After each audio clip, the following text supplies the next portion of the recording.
All right, we should begin. Does everybody know each other? You guys just now. Everybody else? I think with Matt. No. No. Yes. Phyllis. Yes. You know Judy. We make assumptions, don't we? We do. And you? Yeah. Kim. All you online folks, did you get that? Everybody know everybody? All right. Yeah. All right. Let's take a minute for prayer. Beloved, you give us our lives and help us to live them authentically as the people that we're meant to be, having drawn together all the resources of all the worlds through all time to create each one of us as the people that we are. Help us to live into who you want us to be in relationship with you. In Christ's name, amen. Amen. So I had so many different areas to talk about, and I didn't know how to do it. And so I was talking with my contemplative art group yesterday, was it? No, the day before. And they said, well, maybe use something a little bit like Karen, and maybe there's some images that would go along with the different parts of your life, and you could kind of go to each image, and that might help you remember that, all the things that you really wanted to say. So I did that. And so here are this is my altar for today. And these are all the little parts of me. And I'll kind of explain them as I go along. So the first area that I want to talk about is an area of mystery that I've known ever since I was probably 15 or so, 14 or 15. And it was the area introduced to me by my work with Jungian psychology, with Carl Jung and his followers, and the kind of worldview that they presented. At that point, I was just a bitty person, and I had been, I loved mythology. And one of the things that I saw in mythology is that all the characters were kind of the same across different systems. So the Norse gods and goddesses had the same functions as the Greek ones, and all of those were very similar to the Celtic pantheon and so on. And so I thought, well, there's a universal thing here. There's something that speaks to all people present here. And I wanted to know more about that. So I found the work of Carl Jung, who talks about the archetypes. And I went, oh, that's it. That's it. These are the archetypes. And so I began reading a lot of Jung, and eventually, down the road, quite a few years, that resulted in me going to California to study psychology and to become a psychotherapist with a Jungian bent. And it started out with my own analysis when I was, when I was in college and then graduate school. My analysis lasted for 7 years. It was a typical Jungian analysis. So it was dream work as kind of a core, and dream work as it brought into my awareness and my understanding a lot of my family of origin issues, my stuck places, the personal psychology that drove me nuts at that point, and all of that stuff. But it gave the added dimension in my mind of a connection with that which is holy. Because here's the thing, you guys, the dream maker brings to us what we most need in order to find balance in our lives. That's the whole purpose of dreams, is to compensate for a one-sided ego perspective and bring a different understanding. And so the first dreams are usually ones that have to do with personal psychology. So for me, there was a lot of shadow work, meaning that the things that I didn't accept in myself and was busy projecting on the whole world, I had to kind of bring back and say, no, that's me, dang it. That's me. And some of it was what they call the bright shadow, which means that you project on other people what's really you, but you're not quite up to acknowledging in yourself. So for me, that was my creativity, because my dad was an artist who he was a petroleum geologist by occupation, and he was a secret artist, and he didn't think you could ever make enough money being an artist, and just don't do that. And I was always afraid that my art wouldn't be as good as his art, and la da da da da, all that stuff. And so as a result, I didn't practice my art. I didn't bring it into being. Hello, you guys. And so it came to a crisis because I was really depressed back in those days. I mean, I would spend days in bed, unable to function. And so there was one moment when I was in my therapist's office, and I had just kind of come out of this place of not being able to move because I was so depressed. And she said, well, where in your body does this depression live? Where is it? And that was a real novel thought. I'd never thought of that, where in my body does my depression live? But so I was game. I closed my eyes and kind of imagined it. And I all of a sudden felt this kind of yellow cloud of gook that was sort of in the area of my solar plexus. And I told her that, and she said, well, what does it look like? I mean, what is its name? And I said, name. But immediately I got this image. It kind of coalesced into this, what I called checkered demon. So he was a demon that had black and white clothes, and these checkers, black, white, black, white. And that was his name. He was the checkered demon. And she said, okay, well, talk to him. Ask him what he wants. What does this character want? So I did. And this checkered demon said, you have two choices. I will either live through you, or I will live on you. And through me, the images that came up were doing my art. On me was the depression. So the idea was, all right, do your art. And it really was freeing. It really did make a huge difference. So that's the sort of thing that I discovered in my own analysis, along with the fact that there's a huge connection between the outer world and the inner world, and that we all need to be in a kind of holy relationship with the world at large, because it is all connected. So there's a mystery all around us, just everything is mysterious.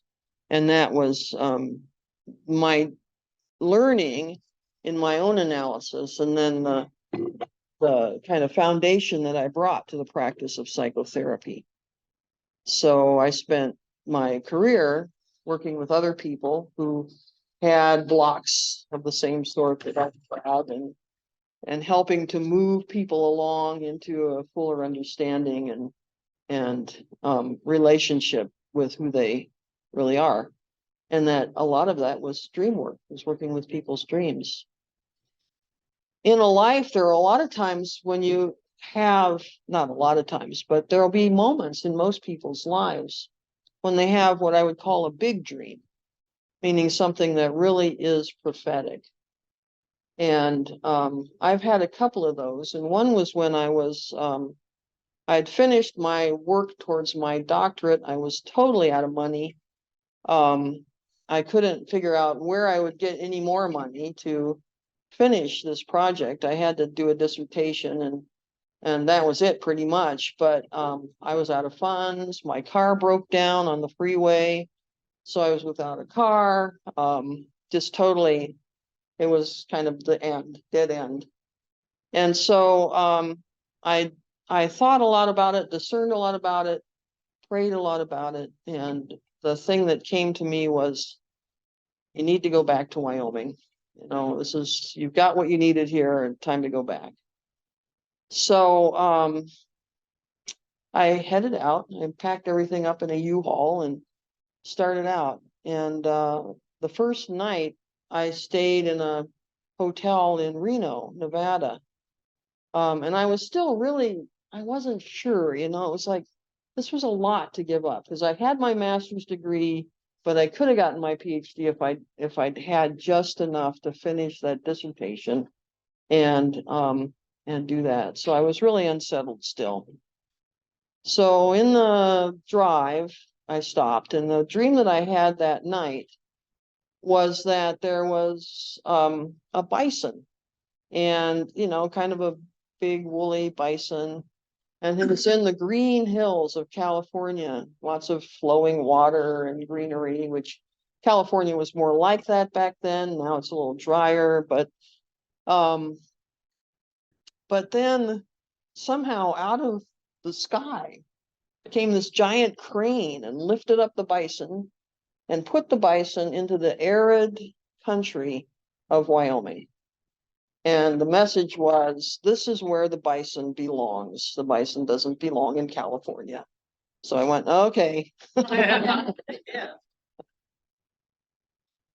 Yeah, and I've had a few others like that that are big, big dreams in my life. So let me talk a little bit about shadow work. And I had this guy to help me talk about shadow work. And like I said a minute ago, the shadow is both a negative force and a positive force. It's whatever you don't feel like you can claim that's in your own personal psyche. So, you know, it might be that you feel like you're a very strong person, but there's a hidden part of you that's weak, and you don't like that part, so you don't accept it in yourself. You don't appreciate it in yourself. You don't want to acknowledge it. You certainly don't want to act it out. And so what happens to is that it gets projected onto other people and comes up in dreams as an image in dreams. So if I don't like weakness, then I will hate people who are weak, you know, and feel all kinds of negative things about them. And at the most extreme, this can be, I don't want that person in the world. I just want to eliminate them, period, because I want to eliminate that part of myself. And so that kind of becomes the strongest part of it. So I thought I'd do a little rumination on Putin in that regard. You know, so here's this guy who's a total, I don't know, bad word, you know. And he's just awful. And he's caused incredible pain to hundreds and thousands of people. So wouldn't we want to just wipe him out? You know, let's just get rid of the guy. And yet, when I think about it, there are parts of me that are Putin-like. There really are, you know, and I would say there are some times that I want to force people to do things my way. And I want to kind of exert power in order to get them to do that. I want to force the issue, you know, and I want to, I just love to tell people what to do sometimes and have them do it. And then politically, I think that, well, I know I have very strong opinions as to what's correct, and I don't like to hear, so I tend to avoid them. And what that does is set up a kind of strong, opinionated me being right place inside me, and doesn't leave room for really meeting people who are different in that respect. And I thought, well, and collectively we do that as Americans. We think we're hot, we think that we're the cat's meow in terms of a society, probably less so than we used to, but still, that we're the best that is. We've got a great democracy, we've got we're super. And what that does is set us up to not hear what other people have to offer. Because there are a lot of ways. I mean, Mother Teresa really convicted us when she was here in America, said, I have never seen a more lonely people than you guys are. And, if you think about things like how kids play, which is with all these electronic gadgets that cost millions of dollars, and people who don't have money play with sticks and hoops and stones and have a great time and are very creative. So those sorts of things are areas in which we could be convicted by folks who are not us. And well, that's important to take in. So anyway, all of those things are what I ruminate on when I think about how I and how we have parts of us that are like Putin. And once that's accepted, it doesn't mean that I then accept Putin with loving arms and welcome Putin into my life and don't care about the fact that he kills hundreds of thousands of people. No, he still needs to be stopped. He still needs to be dealt with. But I don't need to eliminate him from the world. I can hold him in compassion in my heart. It's the same kind of process that Felicia was talking about this morning with forgiveness. That forgiving somebody is the same kind of process because it takes an acknowledgement that they are not outside of what it is to be human. They are like me. I am like them. And so they can be in the world, and then we can all together work on how to be different in how we act. So, so that's kind of the essence of shadow work. Sometimes, back to Putin, sometimes it's a good thing to be pushy, to assertively stand up for what's right and for what you need to stand up for. And so there's the positive side of Putin energy. The other thing, as I said before, was the positive shadow, and I think I've talked about that pretty well. So that was kind of my work as a psychotherapist, and it has also, as I became a spiritual director later, kind of laid down my my work as a psychotherapist, rested for about 10 years, and then studied and became a spiritual director. I carry the same kind of awareness and understanding into that practice. So, do we have any questions about that? Any thoughts or? Yeah. I once told that if you have a situation where you need to forgive, that get aligned with your own, that you need to let them know it's not, you forgive them, but that doesn't mean you're stuck what they did. Yeah. That's it in a nutshell. Yeah. You don't need to accept bad things that are done to you. But like Felicia said, that whole image of drinking rat poison and thinking it'll kill the rat. I mean, that's kind of the essence of why forgiveness is necessary. I have a question about the crane and your dream. How do you see that? Where's it coming from? Oh, that's a really good question. That kind of leads into the next piece. So thank you. So the next piece is the pelican. And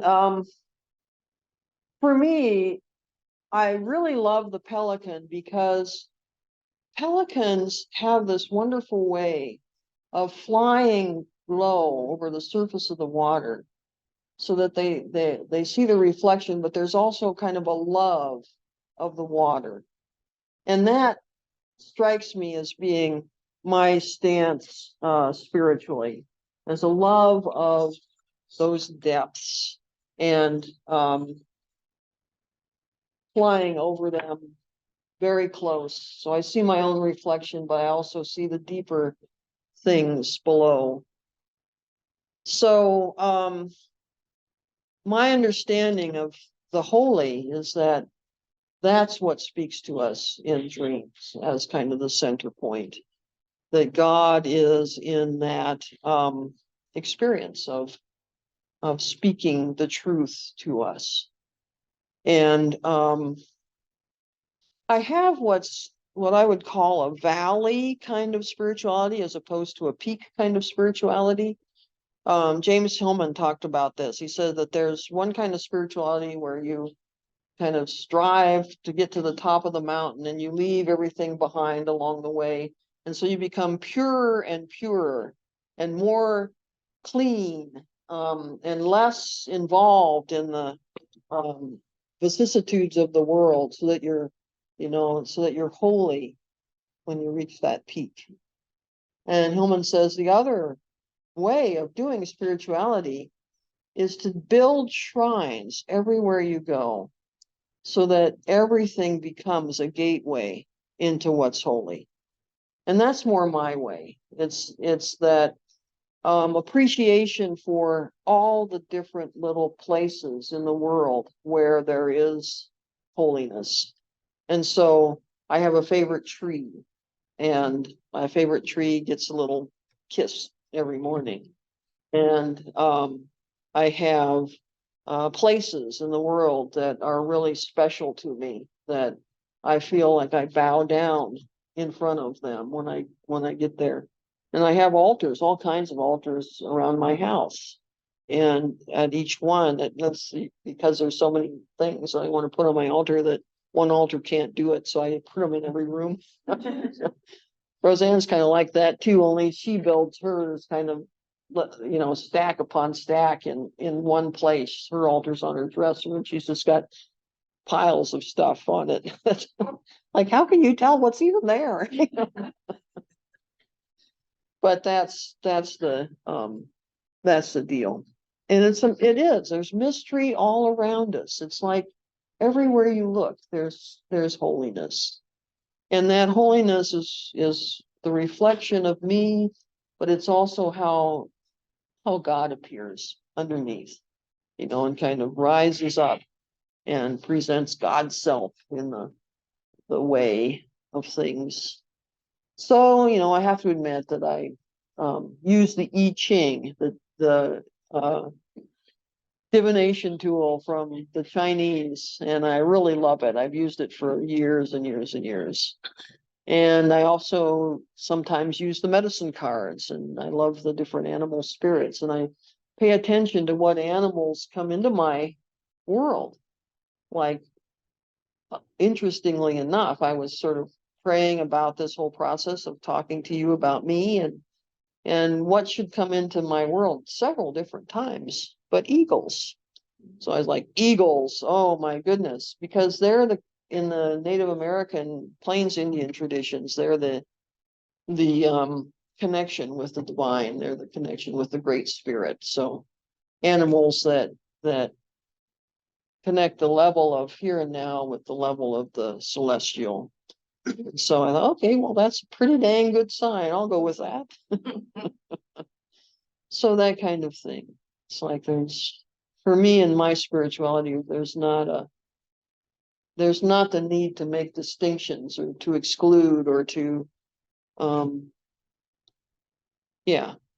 to cut things out. And so probably it's good for being a spiritual director. And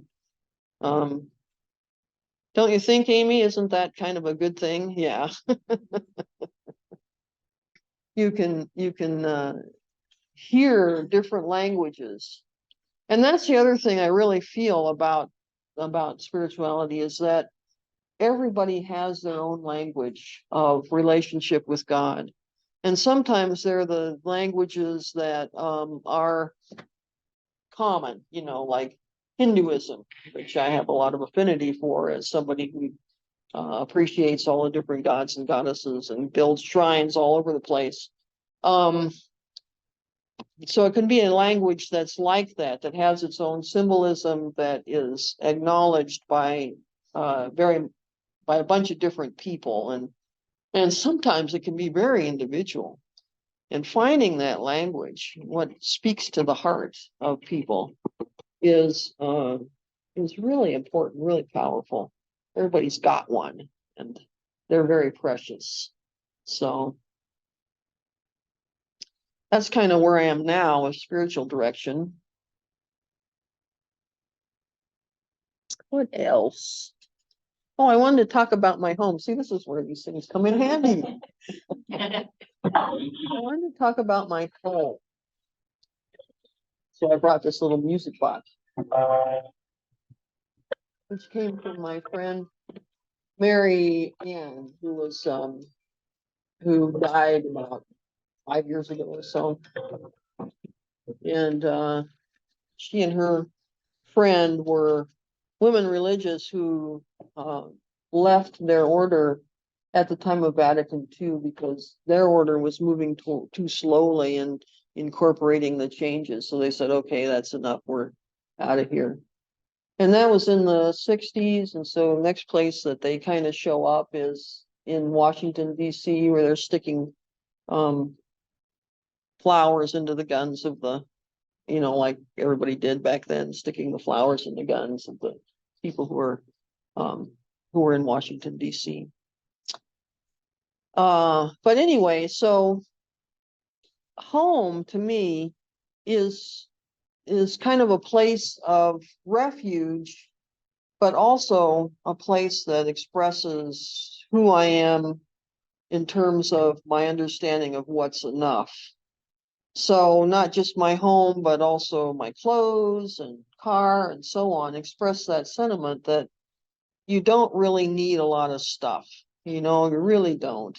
And we have a kind of a small carbon footprint by American standards anyway. It's huge by the rest of the world standards. And that's always something important to remember, is that we might think we're doing a great job, but really we're using way more than our share. I'm using way more than my share of the resources of the world. But trying to keep it as simple as possible. So we don't buy a lot of clothes. We don't buy a lot of stuff. So yeah, paying attention to what it is that we're living accordingly. Sometimes there are hard choices with that in that regard, because, I'd like to get an electric car, but I can't afford one, so I have to continue to use the old fossil fuel guzzling one, and that's sad. So I try not to use it too much and things like that. But I think that for me in particular, that's really, really important in the world, to not have too much and to give away the extra cloak, as Jan would say, when I have two of them, to make sure that I give one away. So that's my house. And then the other thing is my art. So I brought along my little mannequin to present my art. And like I said, I had to do it in order to take care of my depression. And so it's been something that's been ongoing. Like, I went to college. Everywhere I went, I had a studio. One time it was a studio in a storage unit. And so I had my art supplies in there, rolled up the garage door when I wanted to paint, and put on some music and painted in there, and then closed it up again. Sometimes it's been rooms in the house and sometimes just corners of the house, but there's always been one everywhere I've gone. But the kind of art has morphed over the years from being portraiture and watercolors to a real focus on religious art, on spiritual art. And I found myself attracted to things that become contemplative. So religious iconography is one, painting the images of the saints so that people can sit with them, so that I can sit with them when I'm creating something, and then other people can also sit with them when they receive them. And then labyrinths. I do lots of labyrinths designs, and I'm really kind of disgusted with this movement. One of the, I can't remember who it is, what's her name, Lauren something or other, who has decided that she's glomming on to this labyrinth work and has created a certification for people who can then. I'm like, you have got to be kidding me. These are labyrinths are things that have been around for ever. And nobody understands them. And what's to understand really, if you think about it? They're pathways that are walked that you can do as a contemplative practice again. And so they're free to everybody. And so I like to draw different designs and make some that are really complicated and some that are more simple, and just allow that expression, of the tangled path that moves through all the different ways to the center and then back out again. Tangled path that delivers you to home, then back out again. In some ways, the labyrinth is like dream work, or like Jungian practice, that analysis, because you in that practice you walk around and kind of look at things from all different perspectives, and in the middle is the self with a capital S, which is the house of God. That's kind of how I think of it. And so the house of God is in the center, and you walk all the way around and see yourself and it from all the different perspectives, and then boom, you wind up in the middle at some point. So, and the other thing that I like is Celtic knots, and they are very labyrinth-like, but instead of winding up in a middle and then going back out to the outside, with a Celtic knot, you never do come to the end. You just keep going around. Or you might come to the end. You start out with an animal down here on this side, and then up here on this side, there's a little person. And in between is all this twisted path that crosses over itself and interweaves. And so I used to do those as well, because again, that understanding of the twistedness that leads to something that's holy in the end. So any questions or thoughts about that?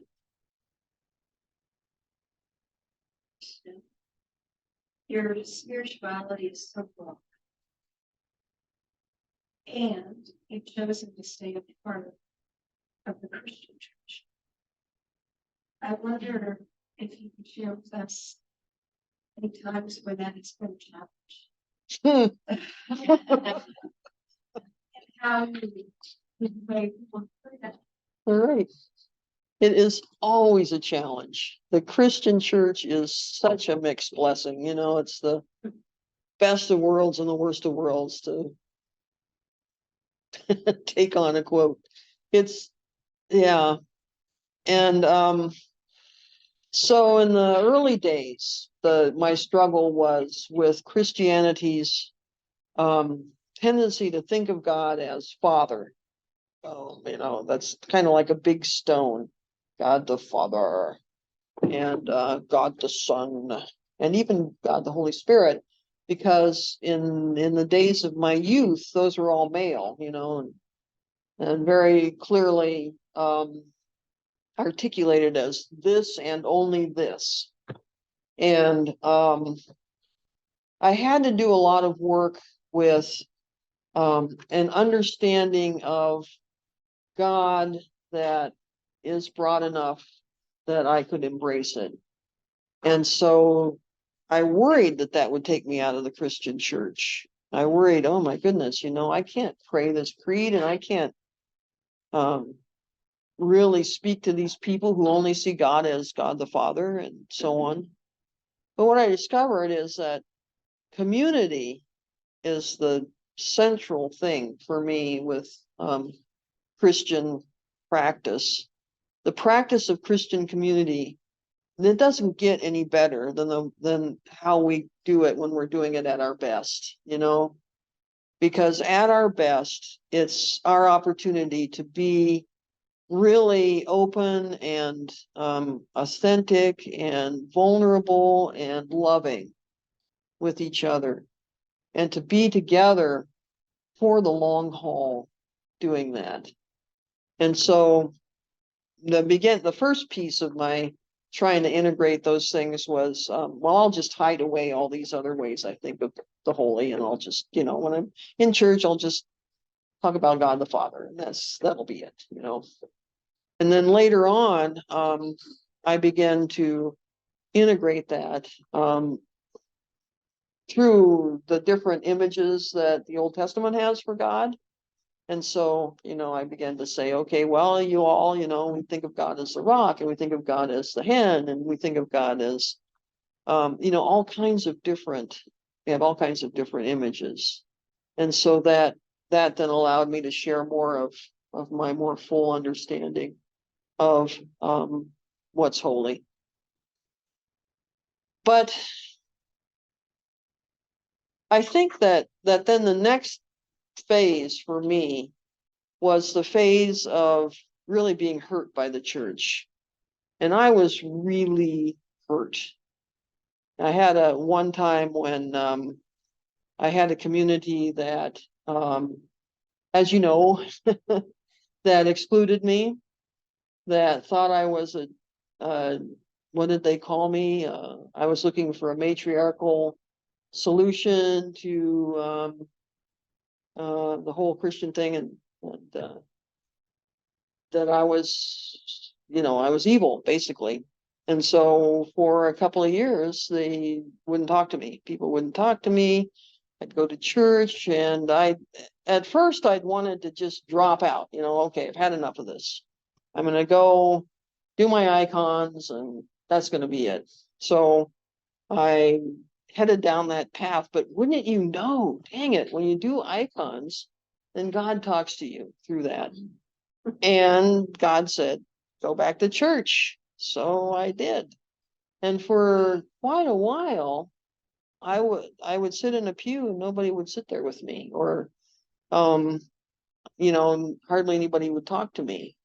But I had been told that I should go back, so I went back, and that was really hard. But again, what it taught me is that there's the thing about Christian community is that it is really transformational.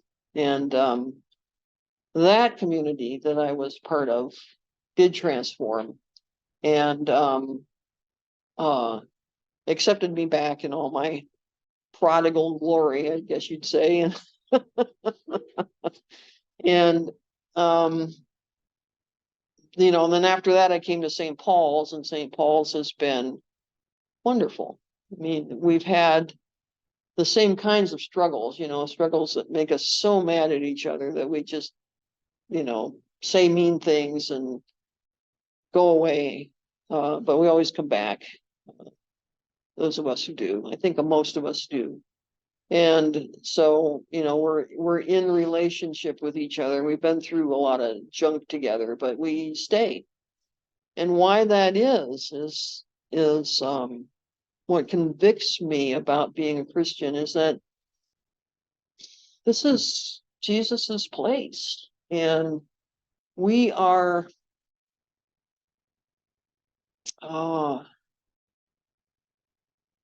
we are disciplined in learning to love in this place. So finding people that we just can't stand and finding a relationship with them. And then lo and behold, they become your brother and sister. And so everywhere that we find an enemy, we find also the potential for a relationship or someone else who is a child of God, and that ability to go on together. And the center of that is the Eucharist. I cannot come to the table, to Christ's table, without that awareness that we are all welcome, and that it doesn't really matter what I think or what anybody else thinks. We all have a place. So I don't know if that answers your question.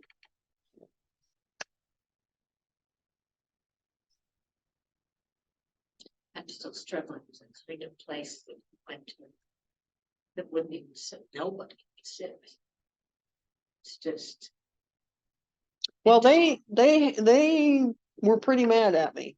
Yeah. And they were in their minds they were Way, I guess. no, in their minds they were justified in that anger. And no, they were. Right? You were there. You remember that? Vaguely, because I just. Well, actually, you like. Really? I thought you were there for some of that. Yeah. That was it. Yeah, it was. It was in Lander. Yeah. Yeah. I remember some of that in my work with the dice. Oh, yeah. Yeah. So the long haul was that it all came out as it should have. And that community, they were doing their best, and we all were doing our best. And I'll tell you, here's the thing that is what most telling about this, and that's that so we were all out of community. I was out of community with everybody, but I was still going because I was told I had to, pretty much. And then we had the foot washing ceremony on a Monday, Thursday. And so we were going to wash each other's feet. And I got in line, and lo and behold, who was in front of me but the senior warden, who was one of the people who we were really not liking each other a lot. And so it came time, and what we did in that church was the person ahead of you would wash your feet, and then you would wash their feet. So here we were in this situation where we had to do it. I remember holding his foot, and it had, these little barnacles on it, it seemed like. It was really in bad shape. This foot. he was a climber, and so he had a lot of. And I remember holding it and saying, "You're my beloved friend. You're my guy." And he did the same with mine. And that broke the impasse, because we had done it in the presence of everybody. Now, those kind of behaviors is what turned me against Christianity for 68 years. Mm-hmm. It's not acceptable for everybody. And things that were hateful to say about others. So this community is so far. So far. Yeah.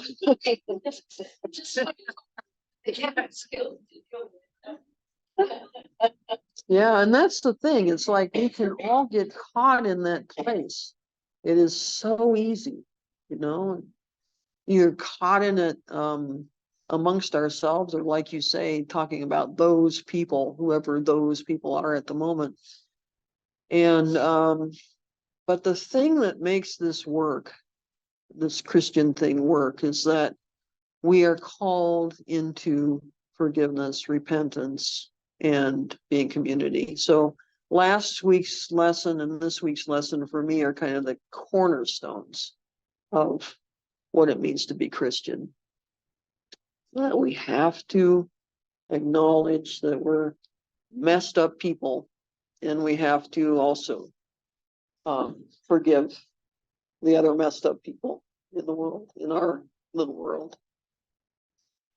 So, even when you find that, hang in with us a little longer because Yeah. hopefully we'll get past it. I've hung in with a lot worse. I did not give up on anything nerdy. Yeah, good. All right. It's a very special. In fact, I think being from New York, I'm supposed to walk around everybody being so friendly. What's going on here? Really, what do you want? Yeah, exactly. Watch your back. It's in the water, yeah. What are you wondering about this zebra? The zebra, this guy, this is my little image for the storyteller that I am. His name is Lewis and he's a dancer.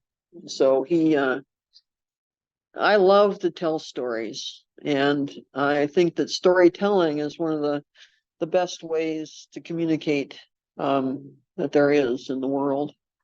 And so I've written a couple of novels, one of which was I self-published. And I try and tell stories whenever I can. So this is an opportunity, for instance, to do that. And, sometimes my sermons are stories, and it really feels central to me as a way of speaking. There was this Star Trek Next Generation episode in which the captain of the starship, whose name is John Luke, was confronted with the fact that they just had an impasse in communication with this other culture that they'd met, this other species and culture that they'd met out in deep space, and they couldn't get there, couldn't make any sense out of each other. And so what happened was the the other species somehow got John Luke into living vicariously the life of one of those creatures, one of those other characters.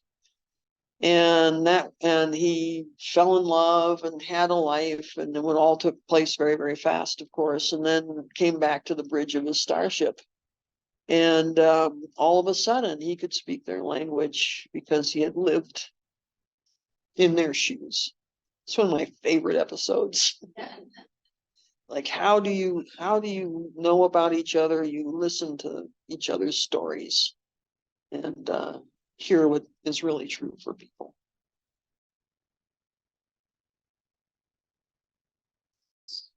Lessons in that series. Weren't there? Yeah, a lot of them. Yeah.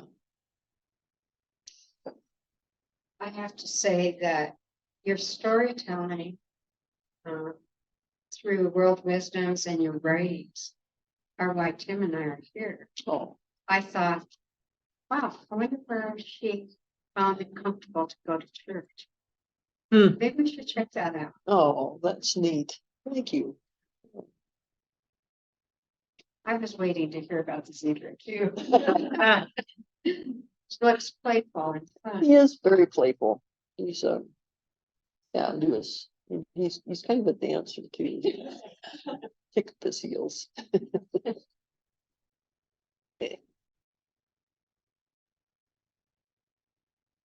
So other thoughts or questions? I won't let you get burned. Yeah, I promise.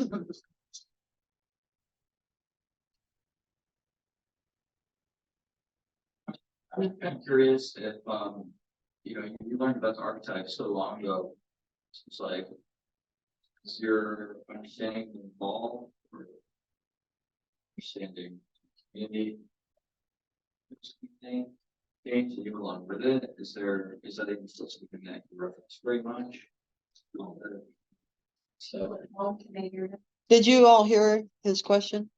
Okay, Mike is asking if I'd learned about the archetypes way back in the day when I was in school, and had that concept changed for me? Had it changed academically, and has it changed for me personally in my life?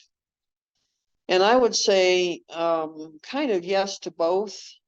probably less so academically. I think that the current Jungian way of talking about the archetypes is informed by our understanding of different cultures and their ways of kind of living into relationship with the holy and also into relationship with themselves. And so, yeah, that's changed some. But for me personally, it's changed a lot. And one thing is that you can't really know everything until you get to the age where you can know it, you know?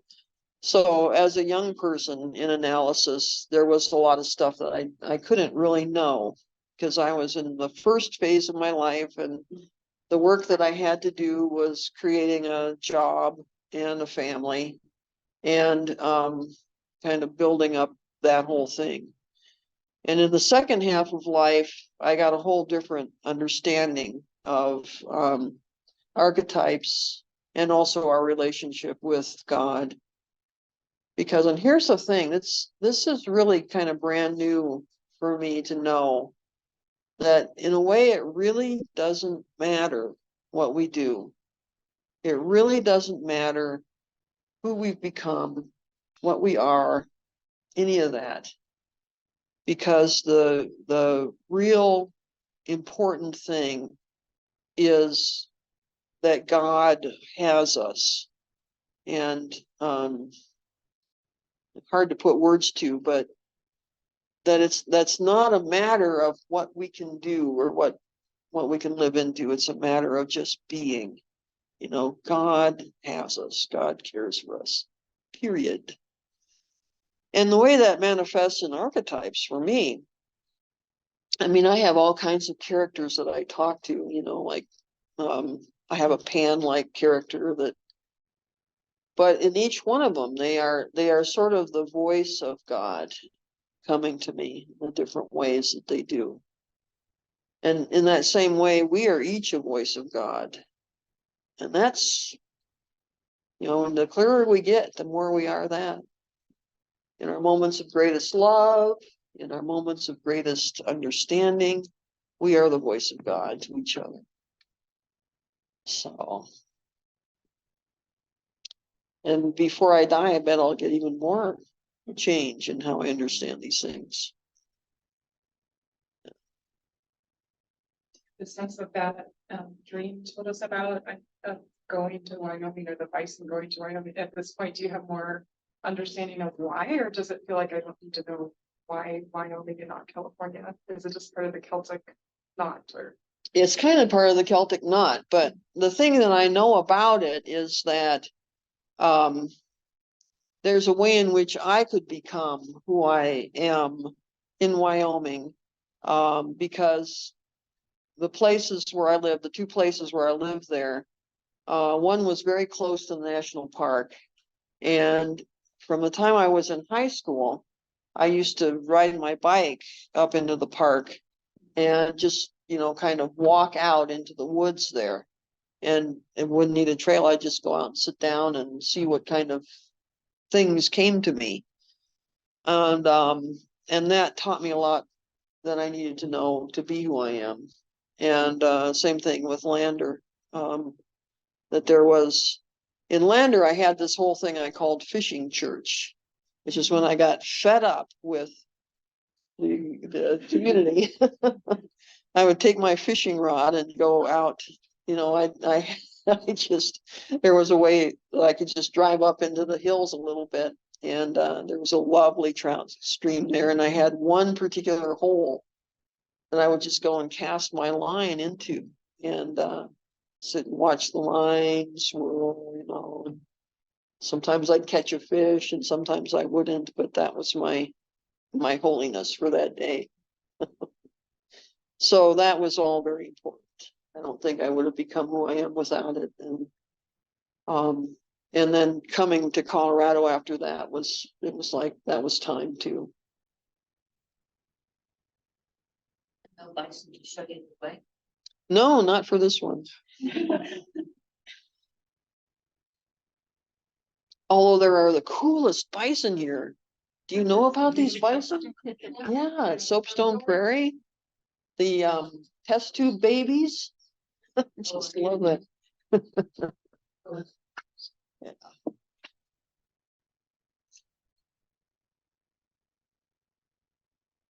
Thank you for sharing. You're welcome. Thank you for listening. It's actually one of the most interesting things because once we pass each other, you wouldn't have any idea. And you don't often have a chance to speak to these kinds of questions. Yeah, that's true, exactly. Yeah. That's why this series is so good. Yeah. Thank everybody who's participated in it. Yeah. Any questions from you Zoomers? Let's see, do I have my? Yeah, I think you can just talk and I'll hear. No, I just want to thank you, Laurie, for being open and sharing who you are as a real, authentic person with struggles in this life that is very murky. So thank you. Mhm. You're welcome. Thanks, Carol. Yeah, same here for us. No Yeah. questions, just huge gratitude, Laurie. Thank you so much. Thank you, Laurie. Really appreciate it. Thanks, guys. Yeah. Well, Laurie, I've heard your stories several times. They always change, and I love that. And, you know, I'm growing as you grow. That's right, huh? It really helps to hear other people's stories. It does. Yeah, Thank you're you right. so much. Yeah, you're welcome. Thanks. And Thanks I'm for, sorry I missed the first half. I had Oh, a wow. meeting, I'm sure you'll hear it again. but it'll be different the next time. It'll be different again. Okay, well, thank you, everybody. And Carol will be up, not next time, but the time after, right? Is that true or no? October 1st. October 1st, yeah. So not next week, but the week after. Who's next week? I can't. And Jan is next week. That's right. I'm gonna be gone. So, yes, would you please? Okay. My son's not gonna be happy.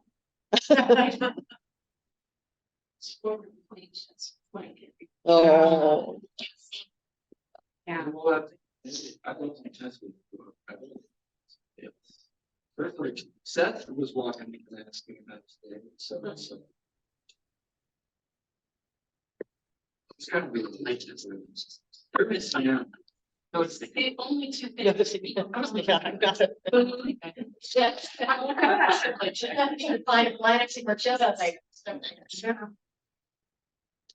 yeah, I was gonna say, that's good enough, you know? Yeah. Sorry to see this. Yeah, Really, always happens during the week or his start seeing or something. But if you ask him, does he like coming to church? He will be the first one to tell you it's the most boring thing I've heard, and I don't find my mother gets And he will eventually. Yes, he will eventually. I mean, it's his choice later, right? yeah, later it'll be. No, I mean, he will know eventually. Well, I hope so. I praise the praise. Yeah, right. Yeah. Okay, well, thanks. Thank you. Thank you. Go with God. Laurie, you know, I keep saying about the patriarchal. Oh, yeah. My kids tease me that I'm going to church now. So my grandson saw a license plate. No, that said, God is coming. Boy, she's pissed.